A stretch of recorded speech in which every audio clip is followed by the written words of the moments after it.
এই যে দুটো জার্মান যদি জুড়ে, পূর্ব জার্মানি পশ্চিম জার্মানি জুড়ে যেতে পারে, বার্লিনের প্রাচীর ভেঙে যেতে পারে, তাহলে কখনো না কখনো কি আমাদের মধ্যে এই যে কাঁটাতারের বেড়াটা আছে ওইটা ছিঁড়ে আবার দেখা যদি হলো সখা প্রাণের মাঝে আয় বলে আমরা ভারত বাংলাদেশ দুজনকে আলিঙ্গন করে এক হয়ে যাওয়ার সম্ভাবনা আছে কিংবা ভাবতে ভালো লাগে কিনা? আমাদের সাথে খুনসুটি, ঝগড়া, তর্ক কার সাথে হয়? আমার ঘরের মানুষের সাথে, বন্ধুর সাথে, আপনজনের সাথে। যারা আমার অচেনা বাইরের লোক, তাদের সাথে কিন্তু আমার খুনসুটিও হবে না, ঝগড়াও হবে না, মান অভিমান হবে না, আর ভালোবাসা তো হবেই না। তো ভারতের সাথে আমাদের বাংলাদেশের সম্পর্কটা ঠিক ওই রকম। হায় মাঝে হলো ছাড়া ছাড়ি, গেলেম কে কোথায়, আবার দেখা যদি হলো সখা প্রাণের মাঝে আয়। নমস্কার, Indo Bangla Times, iBT TV এবং ক্যালকলিং টিভির সমস্ত দর্শককে একযোগে স্বাগত। আজকের এই যে অনুষ্ঠানটা, এটার নামটা হতেই পারত সুরে বেসুরে। কারণটা একটু আপনাদের ব্যাখ্যা করে বলি। কারণ যার সঙ্গে আমরা কথা বলবো তিনি একেবারে আদ্যপান্ত সুরের জগতের লোক, আর যিনি আমি যে কথা বলবো তিনি একেবারে আদ্যপান্ত বেসুরো জগতের লোক। কারণ আমার পড়াশোনাগত দিক থেকে এবং পেশাগত দিক থেকে বরাবর যেটা নিয়ে চর্চা করে এসেছি সেটা অর্থনীতি বা অর্থশাস্ত্র, যাকে অনেকেই একটা আপাতভাবে বেসুরো বলে চিহ্নিত করতে পারেন। তো সেই ঝুঁকিটা থাকা সত্ত্বেও আজকে আমরা এই আলাপচারিতায় এসেছি, কারণ আমরা অনেক সময় এই টার্মটাই ব্যবহার করি, এপার বাংলা ওপার বাংলা। যদিও ওটা ডয়শূন্য রয় হয়ে আকারা হয়ে যেতে পারে, এপাড়া ওপাড়ার মতোই ব্যাপার দুটো দেশের মধ্যে। বাংলাদেশ থেকে আমাদের সঙ্গে এসেছেন ওই এপাড়া এবং ওপাড়া দুপারেরই অত্যন্ত স্বনামধন্য একজন সঙ্গীত শিল্পী। ওনার পারিবারিক যে ব্যাকগ্রাউন্ড, যে পেডিগ্রি, সেটাও খুব, আমরা ধীরে ধীরে সে আলোচনাতেও যাব। অনেক অনেক ধন্যবাদ রাজিয়া মুন্নিকে, যিনি দুই পাড়ার যে আমরা বলছিলাম সেই দুই পাড়ারই অত্যন্ত স্বনামধন্য একজন সঙ্গীত শিল্পী। নমস্কার দাদা, সালাম। বাংলাদেশ থেকে অনেক অনেক শুভেচ্ছা। এবং অনুষ্ঠানের শুরুতেই আমি আবারও স্মরণ করতে চাই কৃতজ্ঞতার সাথে 1971 সালে আমাদের স্বাধীনতা যুদ্ধে ভারতের যে অসামান্য অবদান, সে অবদানের জন্য সমগ্র বাংলাদেশিদের পক্ষ থেকে ভারতের জন্য, ভারতের সমগ্র বন্ধুদের জন্য অনেক অনেক ধন্যবাদ আর কৃতজ্ঞতা জানাচ্ছি। যে আপনি যেটা দিয়ে শুরু করলেন, যে ভূমিকাটা করে, তার থেকেই বোঝা যায়, এবং আপনার যেটাকে বলা হয় খুব একবারে চালু শব্দে বায়োডাটা বা প্রোফাইল, তাতেও যা উল্লেখ আছে, আপনি একটা অত্যন্ত রাজনীতি সচেতন এবং রাজনৈতিক সংবেদনশীল পরিবার থেকে জন্ম হওয়া এবং উঠে আসা। সেই ক্ষেত্রে আমি বলবো যে ওইখান থেকে সুরের জগতে যে আপনি গেলেন, এই যে ট্রানজিশনটা, এটা কোথা থেকে হলো? কারণ যখনই আপনার বাবার কথা আসে, মায়ের কথা আসে, বা আরও নানা বাড়ির কথা আসে, আমরা যেটাকে এদিকে মামা বাড়ি বলি, সব দিক থেকেই দেখা যায় যে তারা হয় কেউ মুক্তিযোদ্ধা, না হলে কেউ ভীষণভাবে সক্রিয় অংশগ্রহণ করেছিলেন এই বাংলাদেশের স্বাধীনতা ইয়েতে। সেইখান থেকে বড় হয়ে আপনি যে একেবারে সুরের জগতে ঢুকলেন, এইটা কিভাবে হলো, এই প্রবেশটা বা এন্ট্রিটা? প্রবেশটা হলো যেভাবে, আমার বাবা তো ছিলেন বীর মুক্তিযোদ্ধা, উনি রাজনীতিবিদ ছিলেন। উনি স্বাধীন বাংলাদেশের অস্থায়ী রাষ্ট্রপতি সৈয়দ নজরুল ইসলাম সাহেবেরও প্রোটোকল অফিসার ছিলেন, এবং আমার দাদা বীর মুক্তিযোদ্ধা ছিলেন। তো ওনারা রাজনীতিতে জড়িত ছিলেন। কিন্তু মায়ের সূত্র ধরে, আমার মা হচ্ছেন সুরেশ্বর দরবার শরীফ, শরীয়তপুরের যে সুফিবাদী দরবার শরীফ, সেই দরবার শরীফের পীর সাহেব হচ্ছেন আমার নানা। আমার মা হচ্ছেন ওখানেরই বড় মেয়ে। তো নানা বাড়িতে সবসময় ছোটবেলা থেকে দেখেছি যে দরবার শরীফে সঙ্গীতের মাধ্যমে ইবাদত করা হয়। সেখানে বাঁশি, ঢোল, ঢাক, হারমোনিয়াম সব কিছু বাজিয়ে কিন্তু সঙ্গীতের মাধ্যমে ঈশ্বর, আল্লাহ, ভগবান, বা যার দরবার শরীফ, জান শরীফ, শাহ সুরেশ্বরীর দরবার শরীফ, সেখানে ইবাদত করা হয়।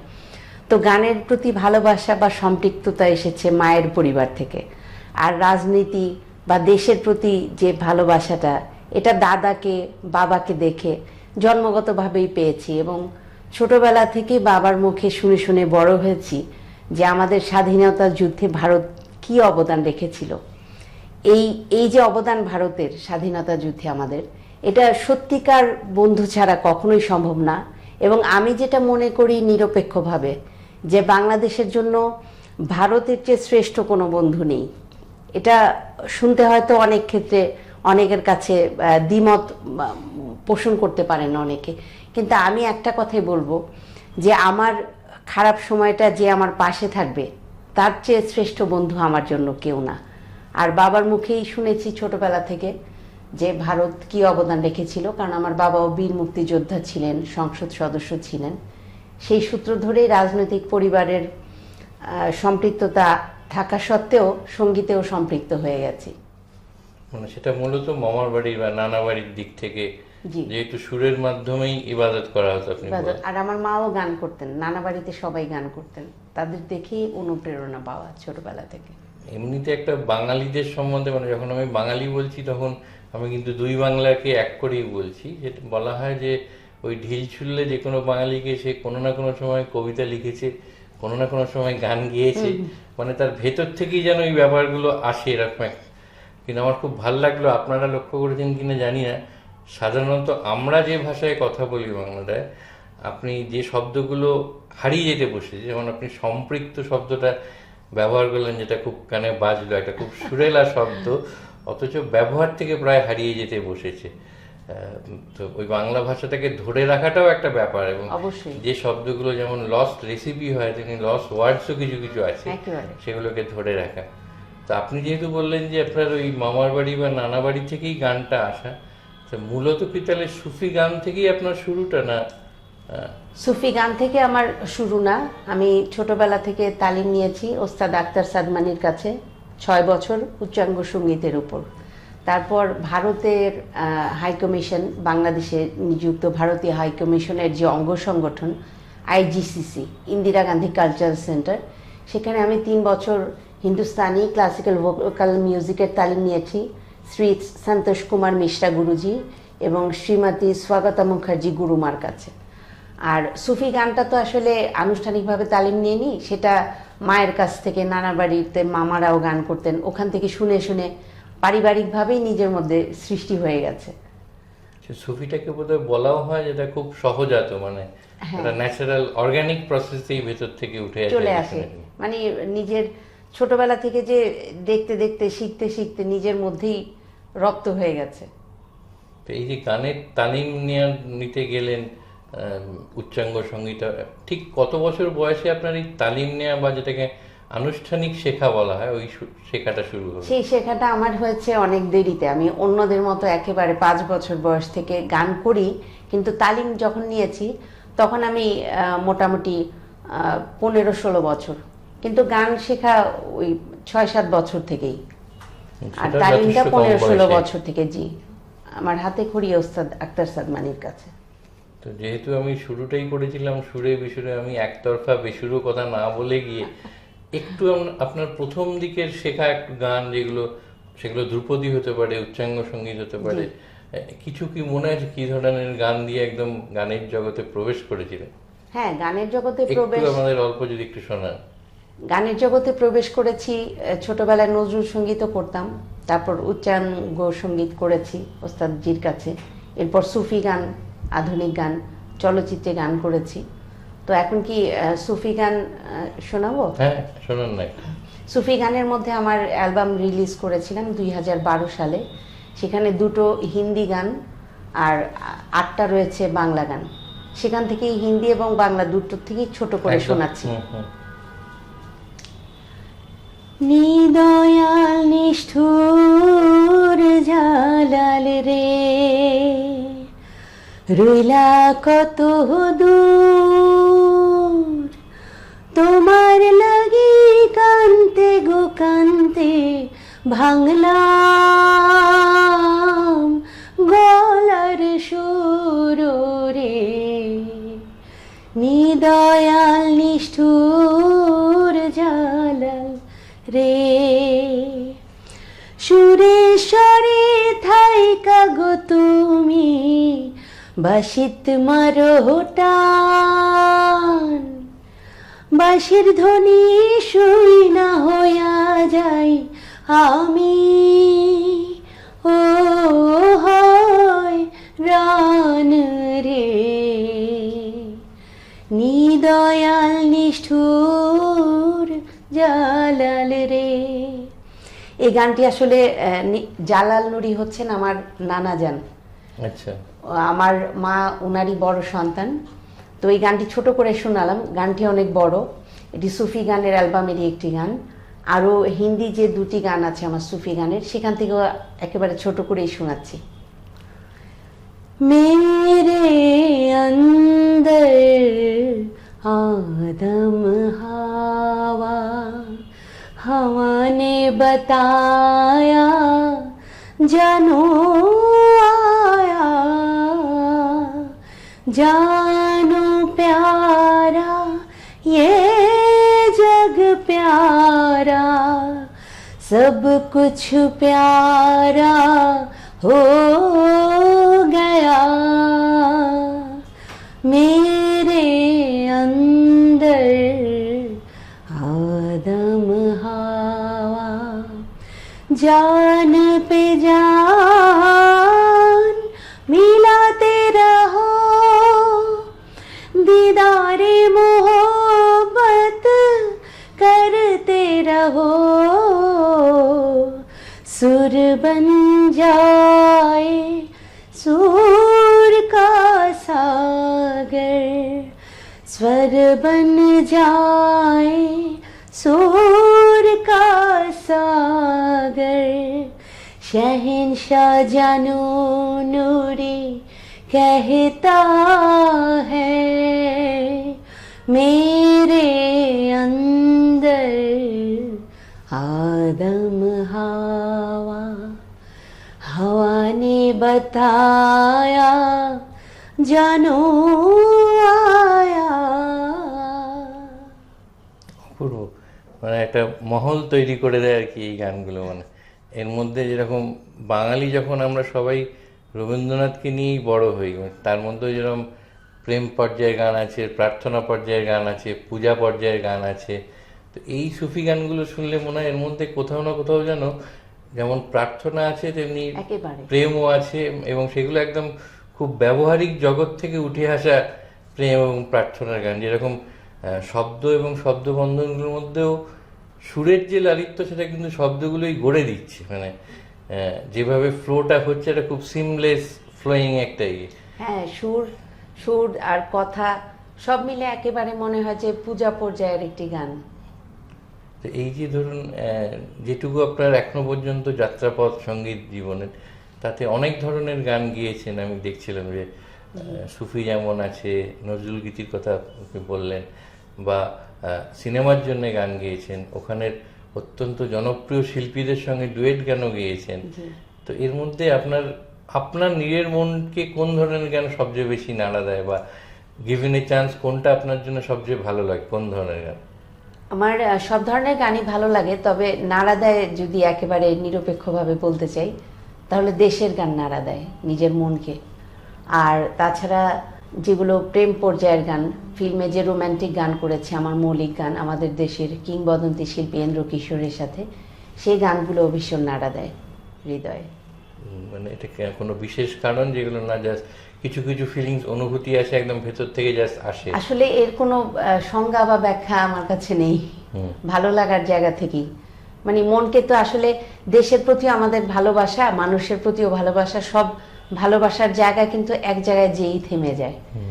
সেই কারণে আর এটার আসলে কোনো সুনির্দিষ্ট ব্যাখ্যা নেই যে কেন ভালো লাগে। এই যে দেশের প্রতি যে গানগুলো আপনি বলছেন, আমি আপনার একটা দেখছিলাম, ওই সুন্দর একটা বাংলাদেশের জাতীয় পতাকা পেছনে নিয়ে একটা গান গাওয়া আছে। এটা একটু এই গানগুলো যদি একটু শোনান, যেগুলোকে আমরা দেশাত্মবোধক গান বলি। জি, আমার দেশের গানের একেবারে মৌলিক গানের একটা অ্যালবামই আছে। আমি আমাদের দেশের গুণী গীতিকার সুরকারদের সাথে আমার কাজ করার সৌভাগ্য হয়েছে। তো একটি মৌলিক দেশের গানই শোনাচ্ছি। এই গানটির কথা লিখেছেন মনিরুজ্জামান মনির, সুর করেছেন শেখ সাদী খান। এটি আমার মৌলিক একটি দেশের গান। দেশ আমার বাংলাদেশ, এখানে আমার জীবন শুরু, এখানেই হবে শেষ। দেশ আমার বাংলাদেশ, সুরমা চোখে সুরমা নদী, বয়ে চলে নিরবধি।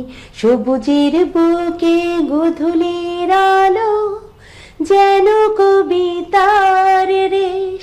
সবুজের বুকে গোধূলির আলো, যেন কবিতার রেশ। দেশ আমার বাংলাদেশ, চন্দ্র ভিজে চন্দ্রিমাতে, পাখি ডাকে নিরালাতে। ষড়ঋতুর লীলা খেলায় বর্ণিল পরিবেশ। ষড়ঋতুর লীলা খেলায় বর্ণিল পরিবেশ। দেশ আমার বাংলাদেশ, এখানে আমার জীবন শুরু, এখানেই হবে শেষ। দেশ আমার বাংলাদেশ। এটা মানে চোখ বন্ধ করে শুনলে বাংলাদেশের ছবিগুলো, ক্যানভাসগুলো যেন একটার পর একটা কেন নিজে নিজেই পাল্টে পাল্টে চলে আসে। পুরো দেশটাকে দেখা যায়, ইমেজারিজগুলো ক্রিয়েটেড হয় আর কি। তা আপনি একটু আগে কথা বলতে বলতে যেটা বলছিলেন যে দেশটাকে যদি আমরা একটু বড় আঙ্গিকে দেখি, যেরকম আমাদের ব্যক্তিগত বন্ধু হয়, দেশেরও বন্ধু হয়, এবং সেক্ষেত্রে আপনি ভারত বাংলাদেশ মৈত্রীর কথা বলছিলেন। সেই প্রসঙ্গটা নিয়ে আমি জানতে চাইবো যে এই বাংলাদেশ এবং ভারত দুটোকে নিয়ে আপনার এই গানটা যেমন বাংলাদেশটা চমৎকারভাবে ফুটে উঠলো, এই দুই দেশের মৈত্রী বাড়ানোর জন্যে বা দুই দেশের পারস্পরিক বন্ধুত্বটাকে আরো পরবর্তী স্টেজে নিয়ে যাওয়ার জন্য তো আপনার অনেকগুলো গান আছে আমি যতদূর জানি। তো সেইরকম একটু গানেরও যদি কয়েক কলি আমাদের শোনাও। মানে অনুরোধগুলো একটু বেশি হয়ে যাচ্ছে, তাও না, লোক সামলাতে পারছি না। গান গাইতে পারলে, শোনাতে পারলে নিজের কাছেই ভালো লাগে। ভারত বাংলাদেশ নিয়ে আমরা প্রচুর কাজ করেছি এবং ইন্ডিয়া বাংলাদেশ ফ্রেন্ডশিপ ক্লাবের মাধ্যমে আমরা আমাদের দু দেশের বন্ধুত্বকে আরও সুদৃঢ় করার জন্য কাজ করেছি। আমরা দার্জিলিংয়ে অনুষ্ঠান করেছি, বাংলাদেশে তো করছি নিয়মিত। আর ভারত বাংলাদেশকে নিয়ে আমি একটি মৌলিক গান করেছি সম্পূর্ণ আমার ব্যক্তিগত উদ্যোগে। সেই গানটি একটু শোনানোর চেষ্টা করছি। এটি একটি শ্রদ্ধাঞ্জলি বা ভালোবাসার একটি প্রতিচ্ছবিও বলতে পারেন। এই গানটির কথা এবং সুর করেছেন শ্রী সুবল চন্দ্রধর। भारत बांग्लादेश का बंधन अमर रहेगा,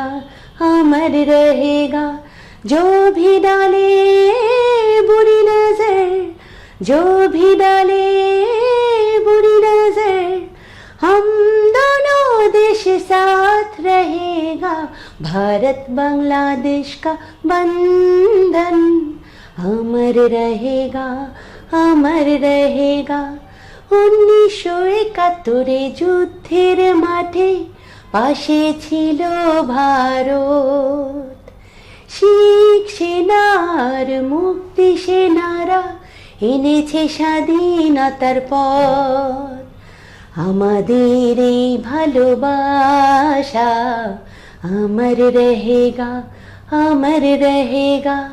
जो भी डाले बुरी नजर, जो भी डाले बुरी नजर, हम दोनों देश साथ रहेगा। भारत बांग्लादेश का बंधन अमर रहेगा, अमर रहेगा। ইতিহাস চিরদিন রাখবে ধরে, এ যুদ্ধে দিয়েছে যারা প্রাণ। যুগে যুগে তাদের স্মরণে গাইব বিজয়ের গান। हमारा ये प्यारा नगमा अमर रहेगा, अमर रहेगा। जो भी डाले बुरी नजर, जो भी डाले बुरी नजर, हम दोनों देश साथ रहेगा। भारत बांग्लादेश का बंधन अमर रहेगा, अमर रहेगा। भारत बांग्लादेश का बंधन अमर रहेगा, अमर रहेगा। অপূর্ব, মানে গানটাও ভালো, লাইনগুলো, গ্রন্থনা সবটাই একটা অন্য তাৎপর্য আছে আর কি। তা আপনি যেহেতু একটা যে ঘরানা থেকে উঠে এসেছেন বা যে পারিবারিক আপব্রিঙ্গিং আপনার, সেখান থেকে এই প্রশ্নটা করতেই হচ্ছে যে সঙ্গীতের একটা নিজস্ব জায়গা আছে, কিন্তু মুক্তিযুদ্ধের সময়টা আরেকটা অন্যরকম ছিল। তারপরে স্বাধীনতা পাওয়ার পর দুটো দেশই অনেকখানি রাস্তা হেঁটেছে, সেক্ষেত্রে অনেক বিচ্ছিন্ন এমন ঘটনা এসেছে যা হয়তো দুটো দেশের মধ্যে কখনো কখনো একটু তিক্ততার সৃষ্টি করেছে। সেটা খুব একটা যে বৃহৎ স্কেলে হয়েছে তা বলবো না, কিন্তু হয়েছে, এখনো মধ্যে মধ্যেই হয়। তো এই বিচ্ছিন্ন ঘটনাগুলোর মধ্য দিয়ে বা এগুলোকে অতিক্রম করে যে আপনি যে বন্ধুত্বের গান গাইলেন, এখানে সঙ্গীত একটা কত বড় ভূমিকা নিতে পারে বলে আপনি মনে করেন, যে যাতে সম্পর্কটা মজবুত হয় এবং সম্পর্কটা নেক্সট স্টেজে পরবর্তী পদক্ষেপ নিয়ে এগিয়ে যেতে পারে আর কি? বিচ্ছিন্ন ঘটনার সূত্র ধরে একটু ছোট করে বলি। আমাদের সাথে খুনসুটি, ঝগড়া, তর্ক কার সাথে হয়? আমার ঘরের মানুষের সাথে, বন্ধুর সাথে, আপনজনের সাথে। যারা আমার অচেনা বাইরের লোক, তাদের সাথে কিন্তু আমার খুনসুটিও হবে না, ঝগড়াও হবে না, মান অভিমান হবে না, আর ভালোবাসা তো হবেই না।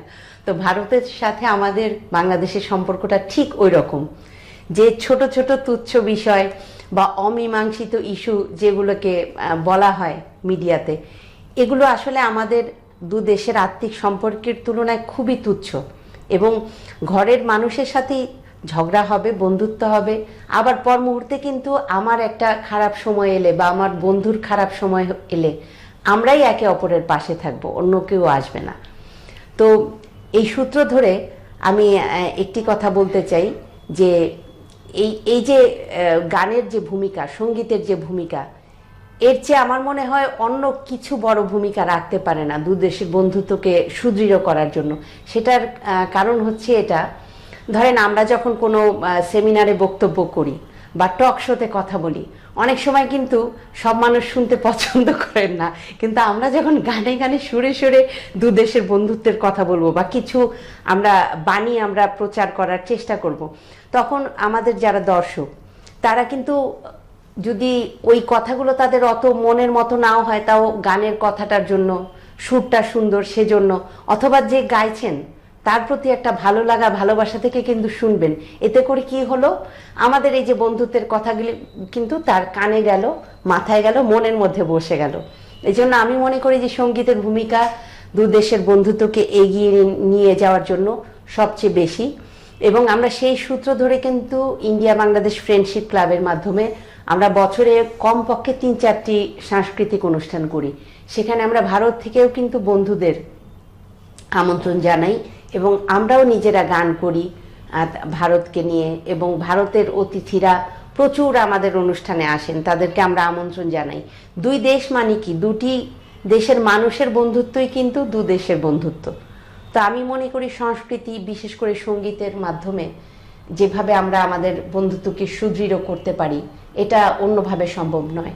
যেমন আমি আজকে এই প্রজন্মের শিল্পী হিসেবে, মানুষ হিসেবে একটি মৌলিক গান করেছি দু দেশের বন্ধুত্বকে নিয়ে, কিন্তু এই ধারাবাহিকতা কিন্তু আজকের নয়। ভূপেন হাজারিকা সেই অনেক অনেক বছর আগে গিয়েছিলেন গঙ্গা আমার মা, পদ্মা আমার মা। উনারই কিন্তু যোগ্য উত্তরসূরি হিসেবে আজকে আমরা কিন্তু এই ভালোবাসাকে ধারণ করে চলেছি, লালন করে চলেছি, এবং আমাদের পরবর্তী প্রজন্মও যেন এই ভালোবাসার রেশ ধরেই চলে, সেজন্যই কিন্তু এই চেষ্টাগুলো, প্রয়াসগুলো।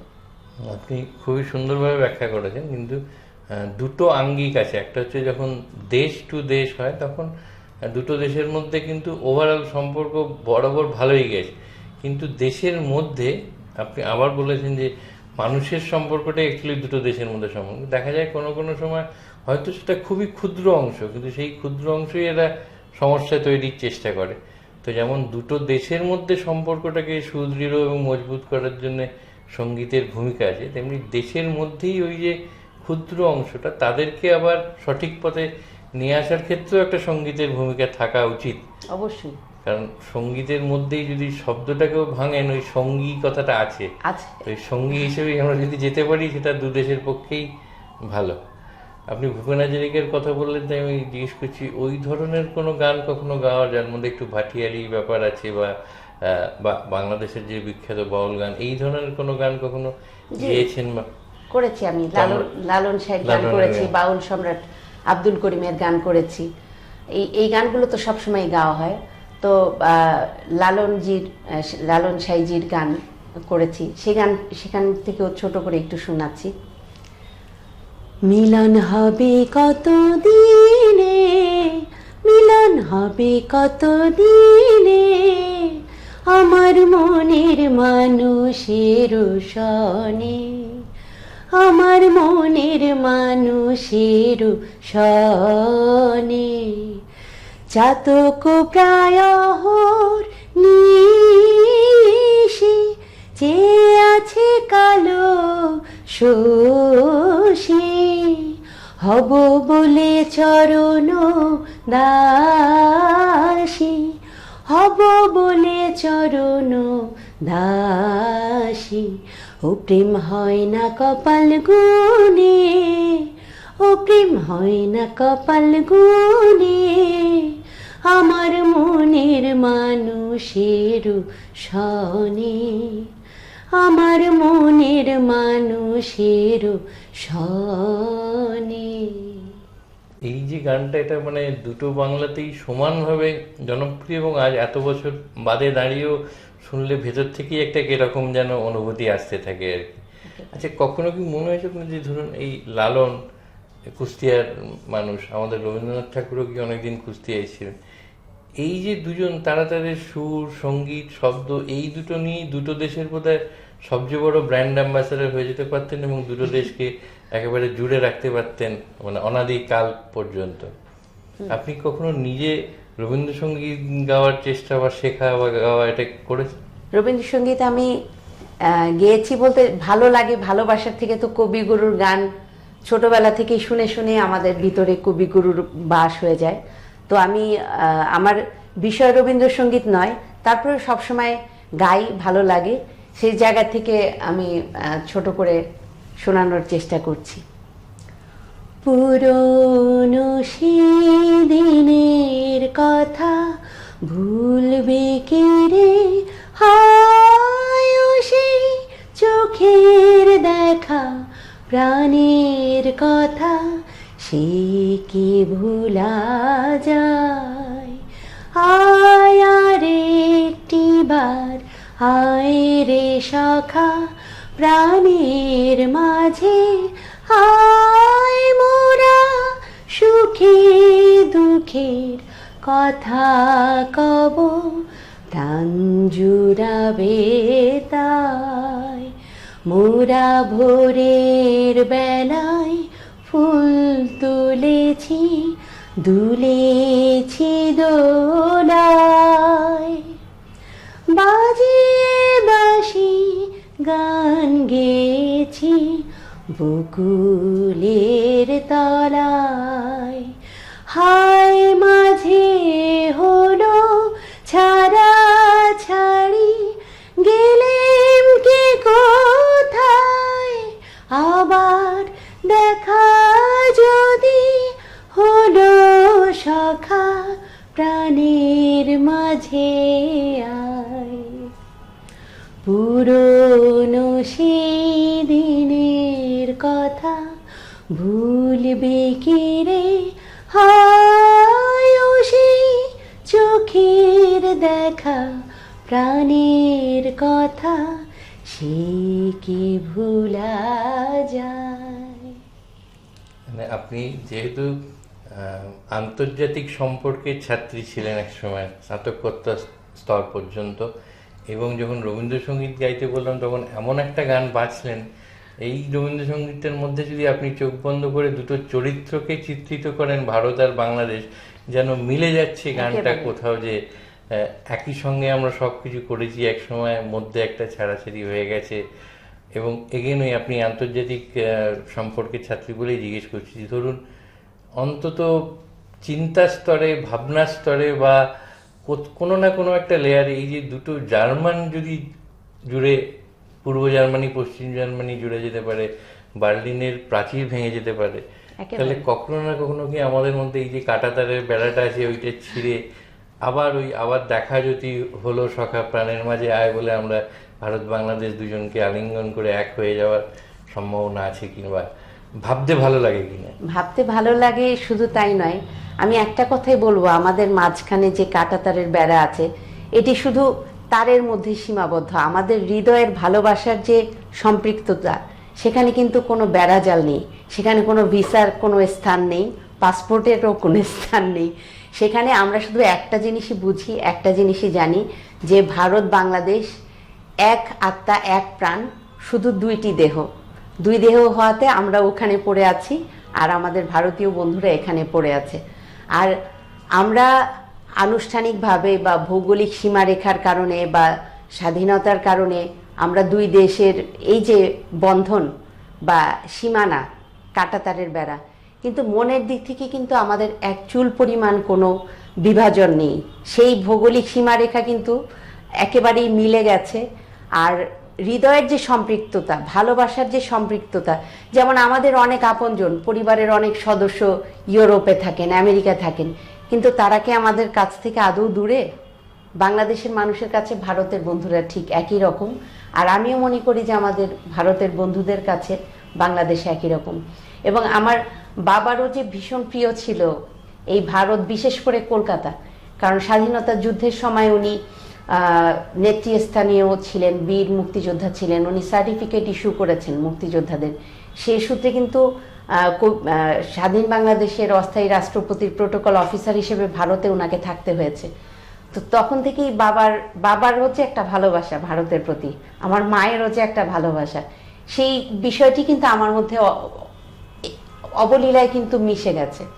তো আমি মনে করি যে এই ভৌগোলিক সীমারেখা, এই কাঁটাতারের বেড়া, কোনোটাই কোনো কিছু নয়, কোনো বাধা নয়। আমাদের দু দেশের যে ভালোবাসা, আমাদের মধ্যেই হয়তো ওই যে বললেন তুচ্ছ ঘটনা, বা এই দেশের কিছু একখণ্ড মানুষ, আমাদের দেশের একখণ্ড মানুষ এটা বলবে সেটা বলবে, কিন্তু ভালোবাসার ঊর্ধ্বে কিছু নয়। বা আমাদের ভালোবাসার স্রোত এই ছোট তুচ্ছ তাচ্ছিলের খড়কুটোকে একেবারে ভাসিয়ে নিয়ে যাবে, এটাই আমি মনে করি। এবং সেই ভাসিয়ে নেওয়ার ক্ষেত্রে সুরের বা সঙ্গীতের একটা বড় ভূমিকা থেকে যাবে, আছে এবং থাকবে। এবং আমরাই এই দুই দেশের ভালোবাসাকে এগিয়ে নিয়ে যাব। আর এমন একটি ক্ষেত্র আমরা তৈরি করে যাব, যেমন আমাদের পূর্বসূরীরা আমাদের রেখে গেছেন, আমাদের উত্তরসূরীরাও যেন এই ভালোবাসাকে ধারণ করে যেতে পারে, সেইভাবে আমরা কিন্তু কাজ করে যাচ্ছি। কিন্তু ওই রিলে রেসের ব্যাটনের মতো, মানে আগের প্রজন্ম পরের প্রজন্মকে জাস্ট ব্যাটনটা পাস করে যাবে, তবেই সম্পর্ক ভালোবাসাটা চলতে থাকবে প্রজন্ম থেকে প্রজন্মান্তরে। একেবারে। আপনার অনেক ধরনের গান শুনলাম, যদিও অল্প অল্প করেই, মানে ওটা আরো খিদেটা বাড়িয়ে দিল গান শোনার। যেটা এখনো শুনিনি সেটা হচ্ছে আপনি আধুনিক গানও গেয়েছেন, চলচ্চিত্রে গেয়েছেন, এবং ওখানের মানে একেবারে টপ টপ লোকেদের সঙ্গে, সঙ্গীত শিল্পীদের সঙ্গে গেয়েছেন। এইরকম কয়েকটা গান যদি একটু শোনান। আমি আমাদের চলচ্চিত্রে আমি আমাদের দেশের কিংবদন্তি শিল্পী শ্রদ্ধেয় ইন্দ্র কিশোরের সাথে দ্বৈত কণ্ঠে গান করেছি, 3টি গান, তার মধ্যে একটি গান শোনাচ্ছি। এই গানটির কথা এবং সুর করেছেন ফিরোজ প্লাবন। কেন জানি তোমাকে দেখে আমার মনে প্রেমের অনুভূতি জেগেছে, পারবো না বোঝাতে আমার হৃদয়ে কতটা ভালো তোমায় লেগেছে। জেনে রেখো তুমি আমার দু চোখ সারাটা পৃথিবী ঘুরে ঘুরে তোমাকে যেন খুঁজে পেয়েছে। কেন জানি তোমাকে দেখে আমার মনে প্রেমের অনুভূতি জেগেছে, ও প্রেমের অনুভূতি জেগেছে। এসো না প্রিয় ভালোবেসে আমার জীবনে, এসো না প্রিয় দুটি হৃদয়ে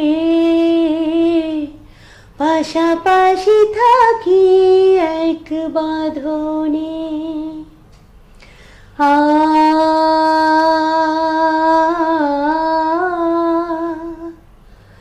আ আ এসো না প্রিয়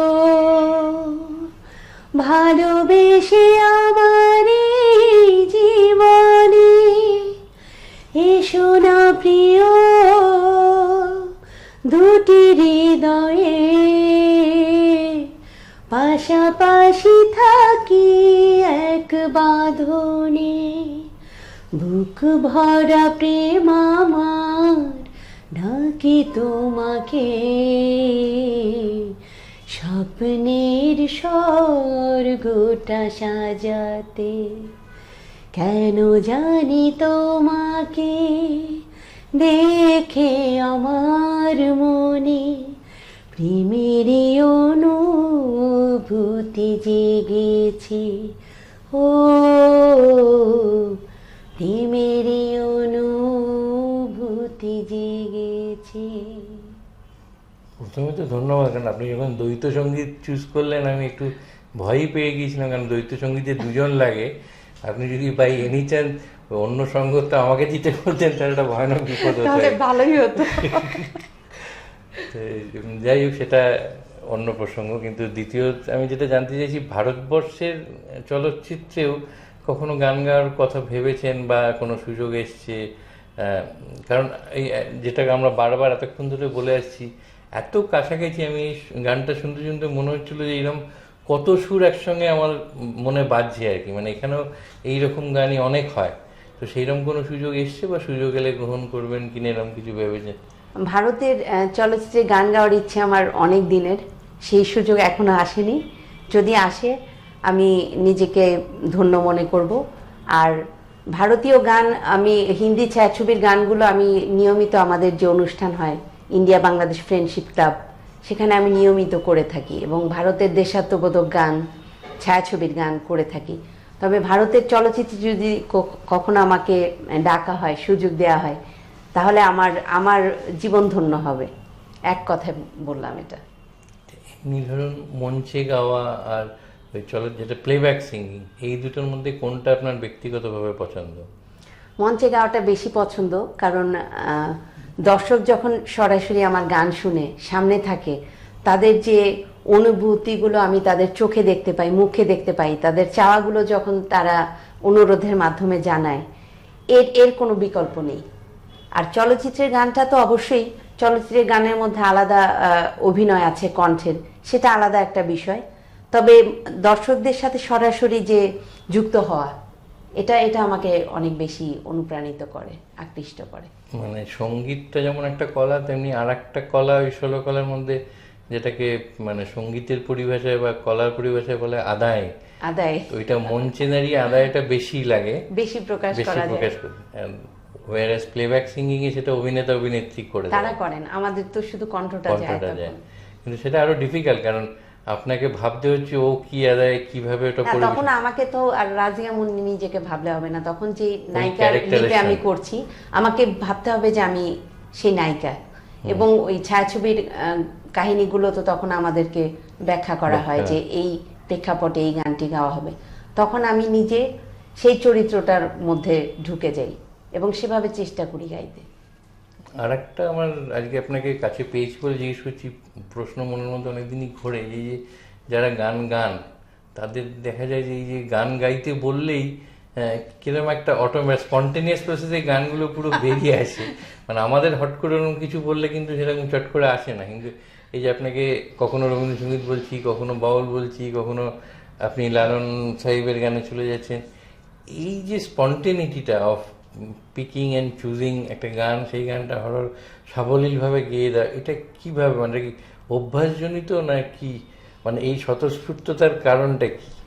এই স্বতঃস্ফূর্ততার সূত্র একটাই, যে আমি ছোটবেলা থেকে প্রচুর হিন্দি এবং বাংলা গান অনেক শুনি, এবং গাইও। এজন্য আমার মাথায় অল টাইম সেই গানগুলো থাকে।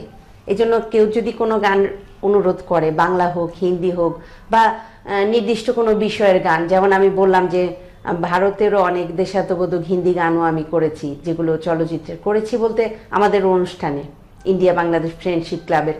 আবার অনেক সময় দেখা যায় যে মঞ্চে গান গাইছি, হুট করে একজন দর্শক একটা গান অনুরোধ করে ফেললো, বা আমাদের দেশের টিভি চ্যানেলগুলোতে লাইভ করছি, ফোনে একজন দর্শক অনুরোধ করে ফেললো।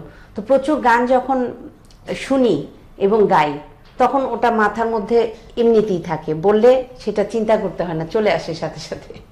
এটা সাধনার একটা অংশ আমি বলবো। এই যে বলে যে ধরুন আবার ওই রবীন্দ্রনাথই ফিরে আসছি ওনার কথায়, যে শেষ নাই যার শেষ কথা কে কইবে। তো এই যে আলাপচারিতা, এটা অ্যাকচুয়ালি কিন্তু আমার আপনার মধ্যে হচ্ছে না, যে দুটো দেশের মধ্যে দুটো দেশের সব মানুষের হয়ে একটা কথাবার্তা চলছে, এরও কোনো শেষ নেই, এটা অন্তহীন প্রক্রিয়া। সেটা চলে গেলেই ভালো হতো, কিন্তু ওই যেমন ওই ঘোড়ার গলায় একটা ঘন্টা বাঁধা থাকে, বলে যে promises to keep and minds to go before I sleep. তো আমাদের একটা জায়গায় গিয়ে থামতে হবে, কিন্তু তার আগে আমি চাইছি সুরেলাভাবেই এটা শেষ হোক। আপনার খুব পছন্দের একটা গান দিয়ে যদি আজকের আলাপচারিতা এই সময়ের জন্য আমরা শেষ করি, পরবর্তী আলাপচারিতার দিকে তাকিয়ে। আমি যেহেতু আমি ভারত বাংলাদেশের দুই দেশের বন্ধুত্বকে নিয়ে আজকে বসেছি ভারতের আমার দাদার সাথে কথা বলতে, এবং আমি আমাদের প্রিয় ভূপেন হাজারিকার সেই গানটি, যে গানটি আমরা জন্মের পর থেকে শুনে এসেছি, সেই গান গেয়েই আজকে অনুষ্ঠানের বিদায় নিতে চাই।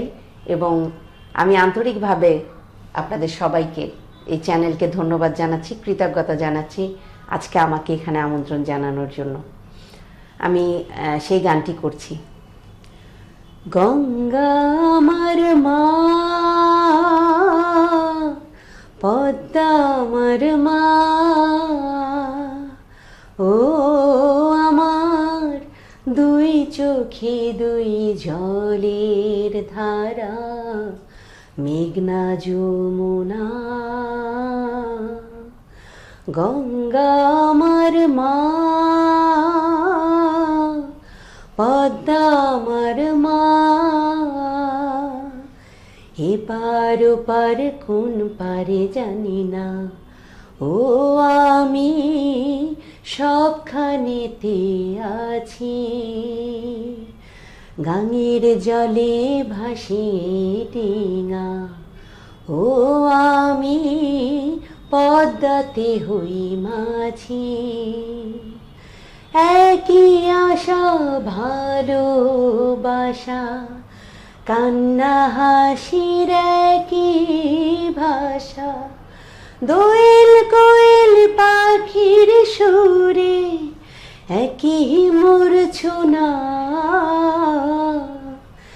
একই মূর্ছনা। ও আমার দুই চোখে দুই জলের ধারা, মেঘনা যমুনা। গঙ্গা আমার মা, পদ্মা আমার মা,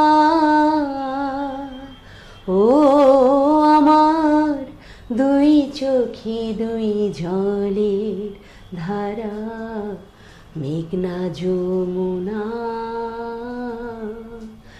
গঙ্গা আমার মা,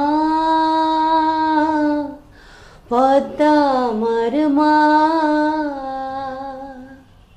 মানে এই গানটার পরে আর নতুন করে কিছু সাম আপ করার দরকার পড়ে না আর কি, সবটাই যেন বলা হয়ে যায় আর কি। একেবারে পদ্মা সেতু তো হয়েই গেছে, তা আমরা চাইবো আমাদের মধ্যে সেতু বন্ধনটা আরো সুদৃঢ় হোক, এবং সেই সেতু দিয়ে যুগ থেকে যুগান্তরে আমরা হাজার হাজার লাখো লাখো মানুষের অবাধ গতায়াত চলতে থাকুক, যাতে দুটো দেশ আরো কাছে আসে এবং আরো সুরেলাভাবে সঙ্গীত এবং সুরের মাধ্যমে, আপনি সম্পৃক্ত কথাটা বারবার ইউজ করেছেন, আমিও সেটা বলবো যে আমরা সকলেই আরো সম্পৃক্ত হই নিজেদের মধ্যে সম্পর্কের খাতিরে সুরের সঙ্গে, এবং ঋদ্ধও হই।